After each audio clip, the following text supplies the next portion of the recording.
वालेकुम। आज की वीडियो जो है वो विंडो 11 से रिलेटेड होने जा रही है और उसके अंदर जो एक प्रॉब्लम आ रहा है, जो देखने को मिला है, जनरली इस तरह का अगर प्रॉब्लम इस सिनेरियो का आता था तो वो डिफरेंट होता था। ये एक बड़ा यूनिक सा और डिफरेंट सा प्रॉब्लम है।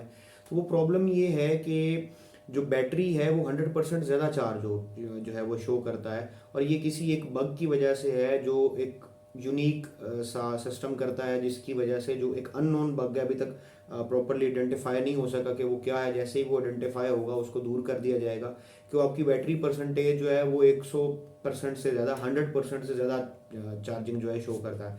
नॉर्मली क्या होता था कि जितने भी इस तरह के बग्स होते थे वो बैटरी को एक पॉइंट पे जाके स्टक कर देते थे, उससे ज़्यादा शो नहीं होता था, लेकिन वो बाद में उसको रिजॉल्व कर लिया गया। लेकिन अभी जो बग है जो अभी आइडेंटिफाई नहीं हो सका, वो उसको ज़्यादा शो कर रहा है। तो अगर आप लोग विंडो 11 यूज़ करते हैं तो आपको घबराने की ज़रूरत नहीं है। अगर आपका लैपटॉप या कोई भी और जो जिसमें आपकी विंडो 11 है, चार्जिंग डिवाइस आप यूज़ कर रहे हैं, तो उसके अंदर अगर वो परसेंटेज जो है वो 100% से ज़्यादा शो करे, तो इंशाल्लाह इसी तरीके की मज़ीद वीडियोज़ के साथ आपसे मिलते रहेंगे। तब तक के लिए अल्लाह हाफिज़। Thank you very much for watching this video.